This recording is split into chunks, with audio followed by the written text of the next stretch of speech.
Are you guys ready? Yes? Yes? Like, yeah, sure. All right, Chris, take it away. So, as our host said, my name is Chris Pfaff, not Chris Plaff, but that's okay. Take another gummy, you'll get it right. And by the way, this is the digital panel, so if you're interested in digital, this is it, folks. Sports, engagement with fans, fan engagement, AI, all of that. And we've got the all-star roster here. We are the six, since we are in an NHL arena. We are the six, and Bill Chapman is in goal today. So I'm going to kick this off by asking Bill, so where have we been, and what is the state of things with fan engagement? Well, let me talk about it from two directions here. One, broadcast, rerun, and venue. And I've been associated with both of those for at least 2 hours. On another planet, that's like 35 years. So let me address broadcast first. We kind of began with just this simple second screen experience. And I'm going to rush through it so we have plenty of panel time here. Of a broadcast and a complemented streaming product. I mean, it goes all the way back to the 90s where you had alternate cameras just pointed in the middle of nowhere. Then we started getting involved more into the immersive graphics, immersive interaction of the fan, chat rooms, social media, etc. And it really became this kind of a alternate viewing experience where you had broadcast doing it, but you had the second screen complementing the broadcast, branded the same as a broadcast, but more of an interaction, more of a slightly different backstory / secondary story. For example, in NASCAR, I could show the fights, the broadcast could not. Now, let's step forward to today. Now we have what is essentially a fan contribution part to the broadcast. Most broadcasts have fan interaction, fan commentary, fan visuals, etc. So fans are now contributing to that engagement directly, to that programming directly. On the in-venue side, the question there initially was, yes, there's fan experiences, there's personalization of highlights, this and that, going to your digital phone. The problem with that in venue is that the fan is no longer engaged with the game, they're engaged with their cell phone, smartphone. So we had to kind of pull back from that. So now our engagement is based more about the big screens and immersive graphics. You've seen, dragons coming out of the playing field. You see all this kind of interaction, sponsored, activated by the teams, not necessarily the leagues, by the teams. We'll talk about that difference later. So this engagement keeps getting better and better now. With AI, it's all going to become somewhat automated, especially in the personalization side. And you of course, were involved with NBA Overtime with TNT, right? Yes. Which of course was static.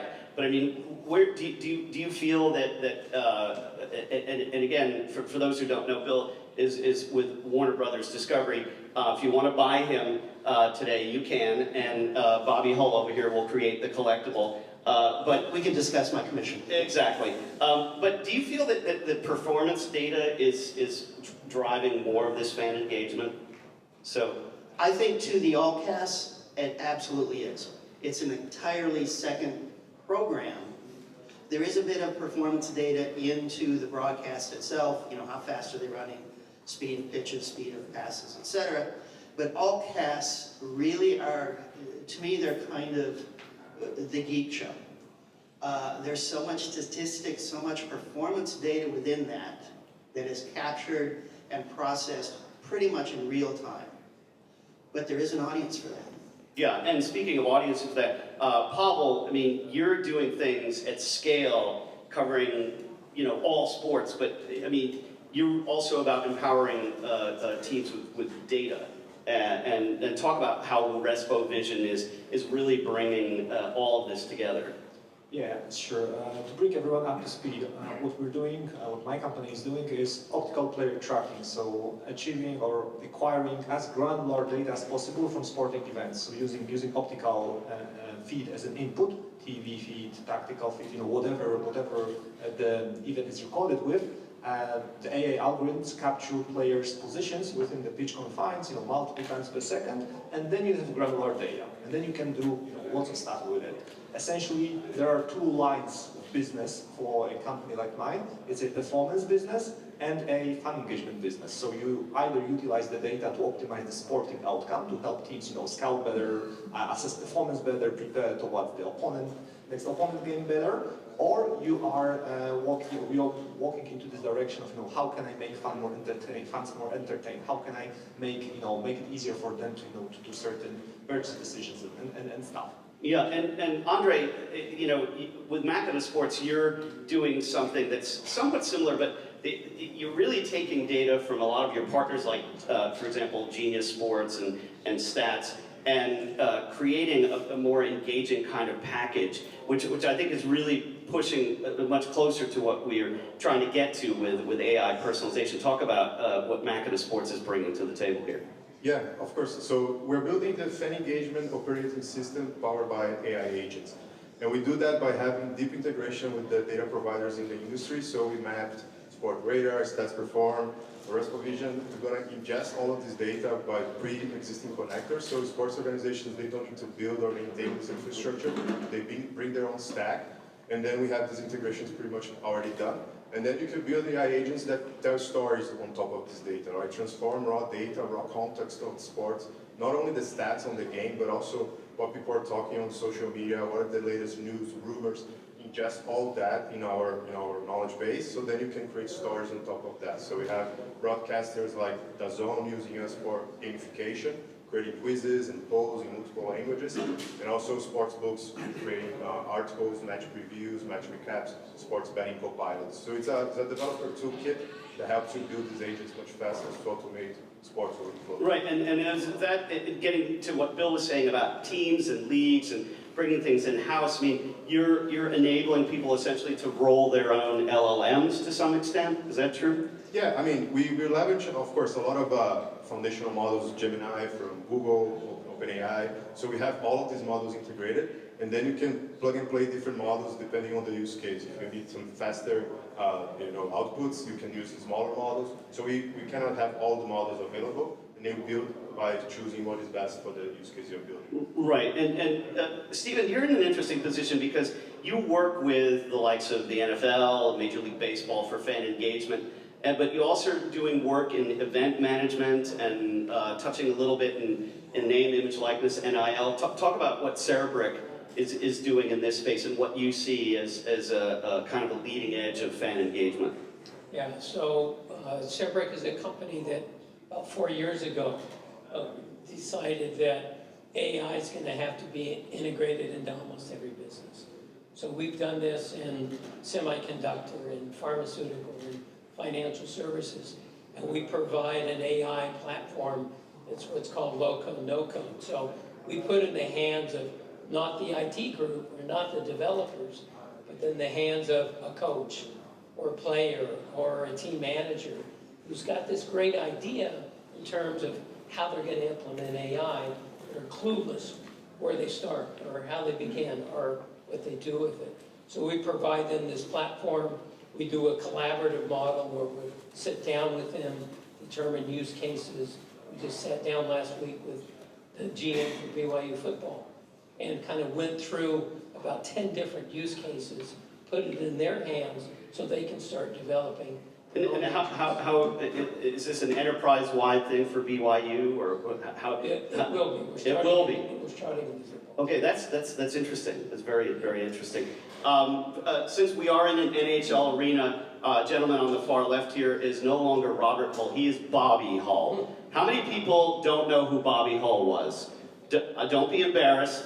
I know at least one person, this woman here, doesn't know who he was. Okay, Bobby Hull. So, talk about collectibles. And by the way, this man's cool. He was in Macau a couple of weeks ago, but not at the NBA game. No, he was at a sports collecting card show, right? So you know, I find that you're in this really interesting domain where collectibles, fan engagement, and AI kind of collide.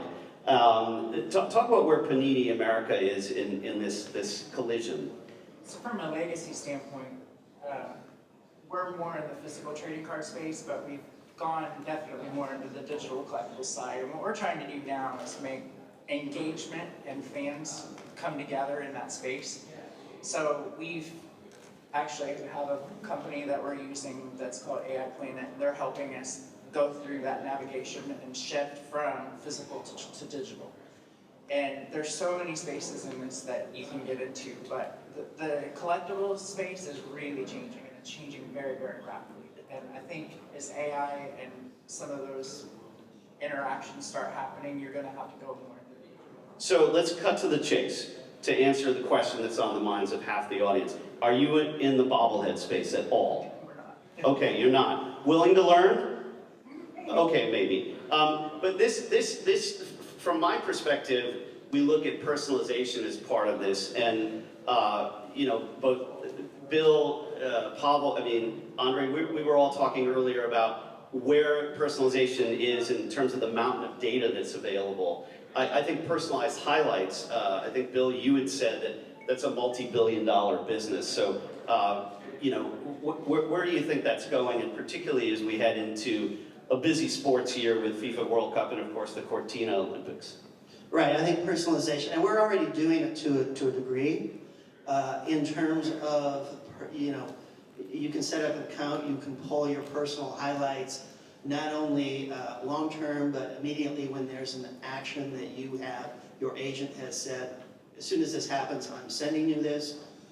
Most highlights now are semi-generated by AI data, etc. So we're definitely into the personalization of existing content. The other aspect of personalization is, I'll use fantasy sports as an example. You have a certain team, which is, you know, players who never are on the same team itself, but you can create your own game, visually create your own game for that. So I think personalization really becomes data turning into visuals. Yeah, and Pawel, talk about where you come into this, because of course, you know, there's so much firepower that you can bring into personalization. Where do you see this going, particularly with highlights? Yeah, sure. I can offer some personal experiences, you know, like from the discussions that we have with broadcasters, streaming services, and other parties interested in implementing this type of stuff. And one thing is, you know, permeates all the discussions, and this thing is called, you know, monetization. So there's one that it's fairly easy to conjure a demo and to do, you know, a jaw-dropping experience for a conference audience. Yeah, like show a video and then say, yeah, well, this is going to be the future of broadcasting. Everybody nods. We are generally in the right.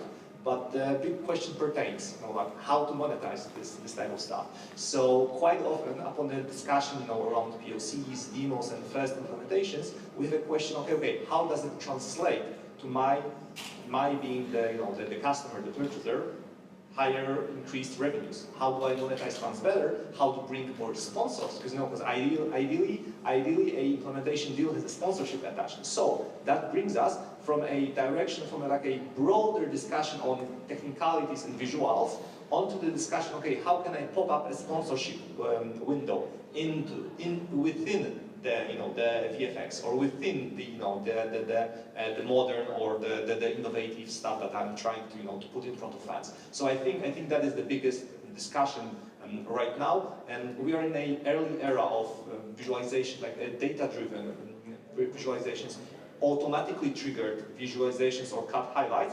And first question that have to be solved is this question about monetization. Yeah, and André, I mean, you're also in this situation where you're working with, and I want to sort of transition into talking about the gaming world, the betting world. You know, that's obviously a huge area, since the likes of FanDuel and others are investing in regional sports networks and have laid a ton of money in there. How do you see this level of personalization working with what you do in that gaming domain? Because I think that for fans, that's huge, of course. Yeah, it's huge. One of the use cases that I'm particularly interested recently, we're talking to some sportsbooks to generate personalized podcasts. So you receive weekly podcasts based on your past betting history, but also upcoming events based on what you like to bet. So it's always giving you a recap of upcoming games and how you should look into this bet. So this is a use case that not only podcasts with audio format, but also personalized newsletters. So these are stuff that already we're building. So by integrating with the CRM from the sportsbooks, we can bring the past history and creating content. Which is really huge because, of course, if you look at where fandom is and where, again, particularly in the podcasting world, that's an embrace on the part of multiple parties that have a huge skin in the game. I mean, Stephen, I would think that given your background, particularly on the enterprise side, that this would be a big concern for those entities, correct? Oh, what kind of concern? Well, I mean, building it right for one thing. Well, most of the concern is usually around security, privacy, right? Confidentiality. And a lot of this information you just don't throw up into the cloud. We saw yesterday some issues with AWS. A few, yeah. And that coming down, right? So you can't totally rely on that. So especially in betting, in personalization, in personal information, all of that has to be ultra secure. Exactly. Right? You just can't throw that up on the internet, have everyone access to it. So many of the applications we're building have a very strong layer of privacy and security. Right. And so public versus private data. right. So that combination from the cloud side, I would think that we talk about name, image, and likeness here in the sports domain. A lot has happened in the last week on the Hollywood side of things, and we think that we're getting a little closer to better guardrails, but that's a big question, but we're still in early days. Closer. We're closer. But I would think that, all of you, have had freak out moments for this. And Bobby Hull, let's start with you to talk about IP, privacy, protection, and all that, because that's kind of the bedrock of your business. Right, so there's a lot of gray area with this because where do you define an AI-generated character and how do you monetize and revenue share? So the leagues went in on that, players went in on that, but yet if you just have a simple AI image, whose domain is that? And it's a big gray area. So we do face a lot of that. There's a lot of fakes that we have from our intellectual property, and what do you do with that? So we're actually using an AI engine to protect our IP, which is a little bit ironic with what we're talking about because we're using it for maybe not what the intent is, but that's how we start to counter that. But what seems counterintuitive is really, sort of like counterintelligence in the sense of, creating fakes to throw people off their scent. So, if you get a bad Kachuk card, don't blame Bobby Hull, it was some hacker or somebody. But the value scheme, I think, is, really is, to me, in the ability to have deeper engagement from the fan, and again, you, I think, are sitting on a gold mine here. If we do this panel in 5 years, this arena might be named after you, so. Or it might be the other Bobby Hull, I don't know. Anyway. Probably the other. Okay, yeah. So, Pawel, I want to get back to you and Bill on the production side, because of course you two really touch, for the most part, the broadcast side of this more. Do we see, broadcast licenses looking more at digital now, Bill? What do you think? Well, I mean, you really have to consider what is digital. And I think right now it almost touches everything. Certainly the IP ownership of anything AI generated comes into question. You touch on NIL. That's a big factor in AI as well. And so as we go digital, and I think one of the things that André mentioned is, what are the LLMs you're using? And are you using them, those of you who are team members versus league, are you using the same ones? Because if you're not, you're going to get different data, even though you're talking about the same thing, and is that going to be confusing to the fan, and who's going to own that? So that's another question of IP ownership, IP sharing, and IP consistency. That's a big aspect. Yeah, Pawel, talk about that. Of what in particular? Yeah, no, I want you to talk about where things are in terms of your work with broadcasters. You know, what's the state for them? I will approach it from different perspectives, try to not to repeat what Bill just mentioned. I'll say the following, like if you look from the helicopter view at sports broadcasting, obviously there is a challenge, if not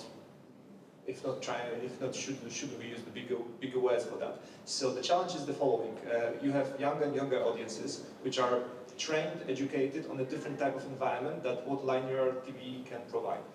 Short attention spans, intent to to get entertained all the time, in 10-15 seconds interval, etc., etc. Social media presence almost always online, and multitasking, etc. Stuff like that. Linear television seem like like the exact opposite. And if we consider sport being served in the way it was served in the 60s or 70s or 80s, so you sit down on your couch, you pop up a beer, and then you watch it for 3 hours straight or 2 hours straight. Like that's not the way people are inclined to even consider watching sport. They immediately open up second screen. They start doing betting. So you have different approaches to that. But the media world, I think it's is confronted with a urgent need to change, to innovate, because what is already going is an outflow of a younger generation from being sports fans to being video games fans. Like for the first time ever, you have a person who knows who the players are, but is not interested in watching them live. They know them from Madden, from EA Sports games, and stuff like that. So how do you fight with that? Well, the obvious answer is with fan engagement. Yeah, you get more interactive, etc. How to do it is another $1 million question. Right, and of course there was a moment back in like 2018 or so where Major League Baseball got a little hipper because the players were incorporating Fortnite moves into their on-field performances, and that was like, okay, if you were old and didn't get it, maybe it was still interesting. But I think the gamification side gets us closer. Bill, you had said at one point that at some point everyone got the memo that you have to have an animated game to capture the 70-year-old audience, right? Right, that came out of somebody's research somewhere, that because they're already growing up with an iPad or a tablet, or that limited engagement, getting your long-term fan is no longer by the linear method. It is by that gamification or animatronic approach that is how they've consumed their media. And especially if you look at broadcast now, the idea of cinematic cameras, the short focus lenses, that came exactly out of the game world, that approach. So sometimes you feel like you're watching a video game when you're watching a broadcast. And that is that marriage of the two. Yeah, and André, I want to get back to talking about gaming for a second. You've worked with, for example, MGM resorts. Where are things in terms of what's needed to protect and preserve with AI with these companies? Because again, talk about privacy and security situations, and yet you've got the ability to do so much with them. What's, without giving too much away, what's the state of things there? Well, in terms of security, our platform, the way it's built is each project, each organization has their own environment on the cloud, so everything is air gapped. So security-wise, there's no way of any data leakage, so that's one of the concerns. In terms of IP, sports books, they don't usually have the rights to generate a character, a player, or a logo even. So we have not even generation with images, but we have AI agents that can query on their existing database of images and bring the most relevant images that they have the rights for. So it's like also a way to understand semantically what the image is about, and then bring that to the whatever generation you're building. So there's ways to not generate the image, but also query from existing databases, so then you are protected by using. And I want everybody to talk about this in the context of AI. I mean, sentiment analysis. things like that. Is that something that you get involved in? Yeah, absolutely. We have agents that can query X and Reddit and bring kind of a summarization of what the fans are talking about, specific player, or specific game. So we have stuff that does that. Yeah, and so we're going to see in June the first FIFA World Cup tournament of the Gen AI era. And this is not a small thing, not just because of the money, but because of the fans. Do we think that AI is going to bring even more viewers globally into this? Yeah, absolutely. I mean, as opposed to Hollywood, right, where AI is kind of going to replace the studios, the actors. It's going to start with the studio heads. Yeah. Believe me, just kidding. Yeah, we see. It'll be the asshole AI. Right. Yes. We see that sports is going to be enhanced by AI, right, with all these experiences around it, because you still want to see a human play the game. You know, that's what it's still. Well, I would query whether Lionel Messi is human. So, you know, I'm just saying. Yeah. Right. Yeah. So yeah, definitely. Like for us, we see that sports is just going to be enhanced by these experiences. With the World Cup, especially, we see more and more like video generation as well, like mascots reacting to the live game. What happened on the halftime? We have the mascot already talking about it. So yeah, there's a lot of use cases there. Yeah. And Pawel, what's your take on that, on the World Cup? I agree with André. Like, we're living in a space where, where at the end of the day, it's the physical performance, so it's about enhancement, not replacement.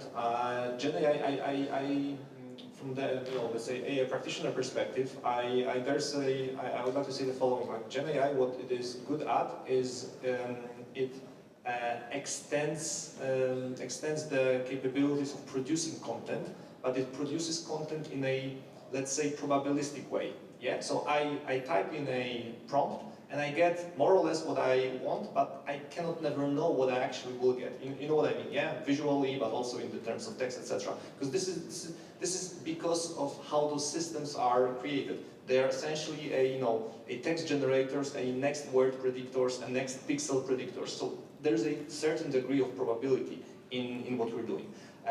What they're doing. Whereas in live sports, it's deterministic. Like, I want to see this move being executed. I want to see this dunk being, this ball being dunked, or this goal being scored. Of course, there are many ways to do it, but it's about reliving the actual experience, because what matters is, an actual experience of witnessing certain moments. So Gen AI has a lot of ways to to enhance the experience, as André said, but it by no means is threatening to replace the experience, because it's like a different architecture kind of things. Yeah, and Bill, talk to this, because, and I'm going to ask you a follow-up on so go ahead. I tend to agree with that. The initial experience is not only driven legally, it's driven by, yes, the human competition. Those are your billions of viewers. Where I think Gen AI in another year is going to be a huge part of it is in the fan contribution. Gen AI is now in the hands of everyone. You look at your phone, half of it, maybe not half of it, but there are huge AI agents sitting on your phone right now. So I think in another year, we lose control of Gen AI and the fan engagement takes it over.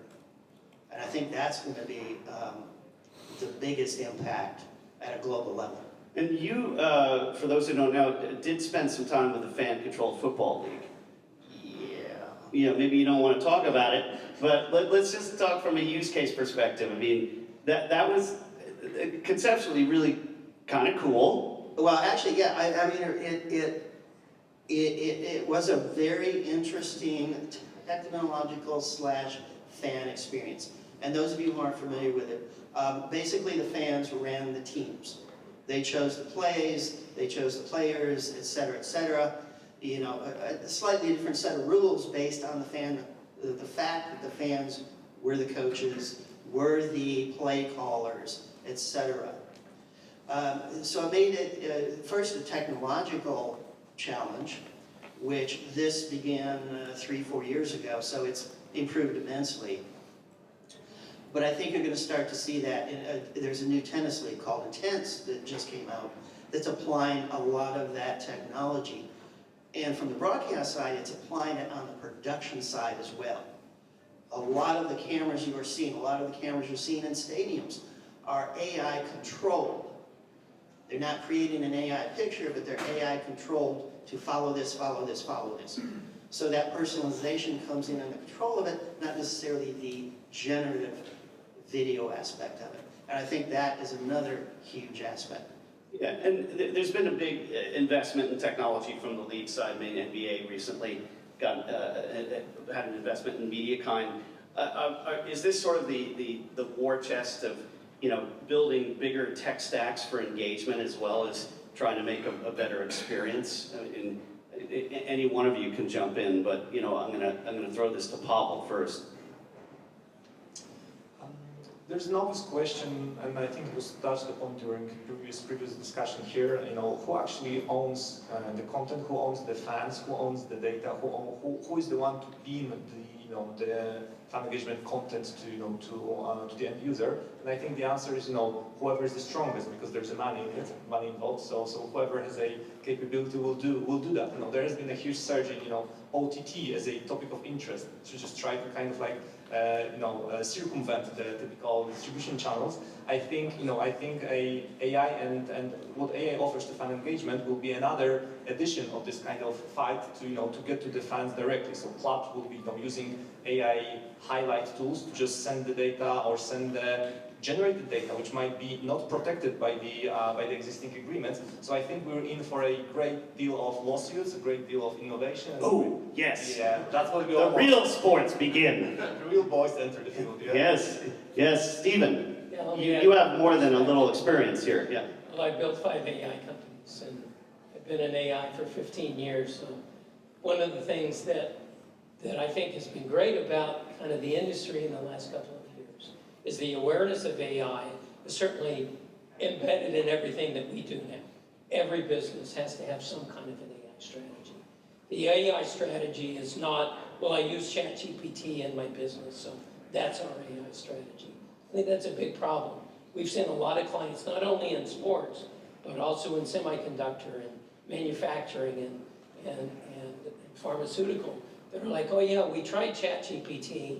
The answers we got were a bunch of crap, right? They don't understand our problem. AI, bad. They don't understand, they don't have our real data in it. So we've created a layer above ChatGPT and all of the other LLMs, because most of our clients don't want that information going back to OpenAI. So they have 30, 40, 50 internal databases that's like, hey, this is really valuable information. We want to train our own AI models on it. So our business model is our clients own that IP.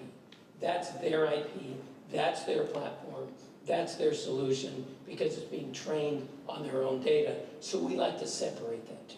Right, and again, I go back to this from a brand perspective as well. I mean, you're protecting, we're talking about, we were talking earlier about the centennial of the NHL. I mean, same with NFL.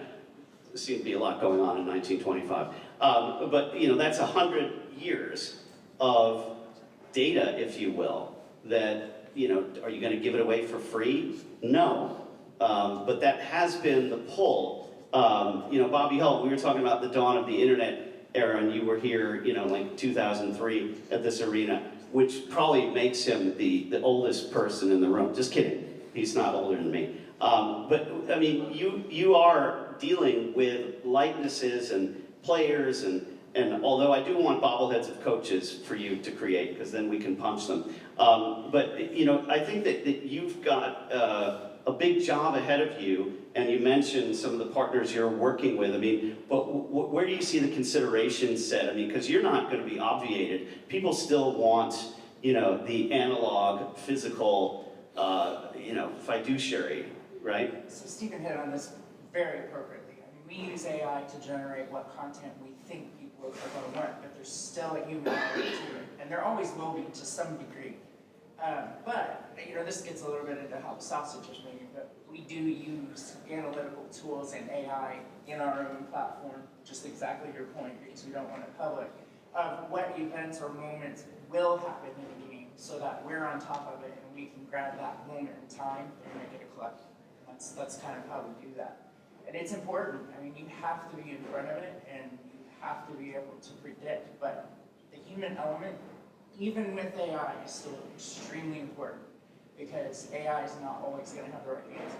Right, and so I find that AI is an interesting situation that we're in because sports is so global now, and we're about to have a big experience with the Cortina Winter Olympics. I just want your collective take here on where we see AI with this Olympics, because of course, you know, as I mentioned about FIFA World Cup, but this is quite certainly, you know, the first Winter Olympics of the Gen AI era. And in some respects, you know, it can be even more international, certainly, you know, sort of supra-US.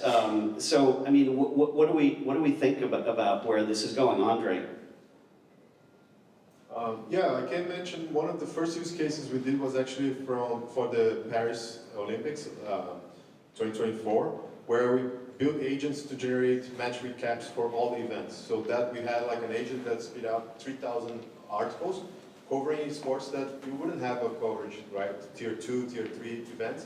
So that's already a plus that you can have much more coverage just by processing raw stats and generating stories on top of that. So that's something I see is just gonna get more and more, you're gonna be able to follow niche sports and be able to have all the information available for that. Yeah, because I think that one of the things that's difficult is, which we haven't really touched on, and I want to talk about it a bit here, is how all of these teams, all these properties, all these even broadcasters can build their own systems without giving it away to big AI. You know, no disrespect to Amazon, which, by the way, yesterday was a good day for Azure. Microsoft, Google, throw in a little Oracle there, little NVIDIA. I mean, do we think they're going to, you know, surrender to that? I mean, they'll take their advertising dollars, though, right? What do you think, Bill? That was a long-winded question. Yeah, it's Is there a question? The question there is building AI to protect yourself against using big AI, you know, from the big boys. I think the problem with no, I shouldn't say it's a problem. Little AI, big AI are not necessarily built the same. So are they compatible?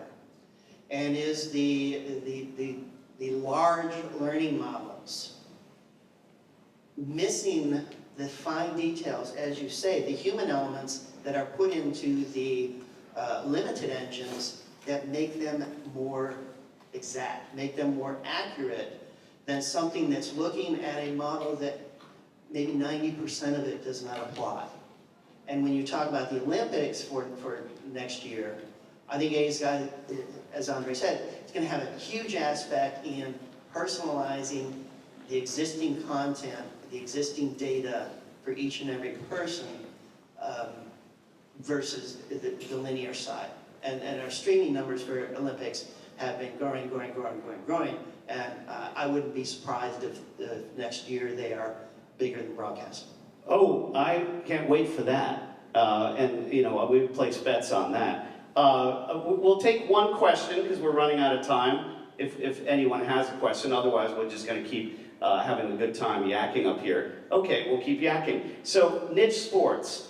Do we think that niche sports are going to be winners in this AI fan engagement era? Let me take a piece of that. Yeah. So one of the You can take a piece of my niche. Yeah. One of the companies we're working corner. with is called Flex Sports. Flex Sports is a really interesting platform for the 98% of the athletes out there that nobody knows about. We call it Finding the Next Michael Jordan, right? So we've developed a platform with tons of agents around it that allows the guy who's a junior in some no-name school in the middle of nowhere who has a great game to be identified. They can find it. They can help build his awareness, build his brand, build his NIL value, right, when he goes to college. So I think that's kind of the next kind of growth area. And for fan engagement, again, Exactly. tremendous. In high school Right. Games, football games, right? Being able to track your favorite, quarterback in high school. It's a lot different than tracking, your favorite quarterback in the NFL. I mean, I saw Steve Young when he was in high school. So did you? Yeah. We'll talk about that later. Ooh, so very, very interesting. But I think that what's interesting to me about this is that niche sport, I mean, pickleball was a thing before the pandemic, but it exploded in 2020. And, you know, I'm gonna make a prediction that 5 years from now, we're gonna have pickleball all over this event. We will be pickled with pickleball. And pickleball AI will be a term of art. So, you know, and it'll also be a verb. And I will ask Pawel, do you pickleball? And Pawel will say, Well, I come from Poland, a country which is very big on pickles, so there's no other choice. there's no other choice. I pickle. Excellent. My And- family pickles, I pickle. And what is your favorite pickle? Is it your grandmother's pickle or the one you buy at the store? Actually, the gherkin. A gherkin. Well, that's my favorite. Well, See? we have something to talk about. Exactly. Well, I have German DNA, so you know, it's close enough. Close enough. So I think we're going to end it with just a quick set of a prediction. And I know we all hate this, but since we're talking about AI, we'll start with you, Bill, and go down the line and end with Bobby Hull. What's your prediction for the next year? Where will we be a year from now with fan engagement in AI?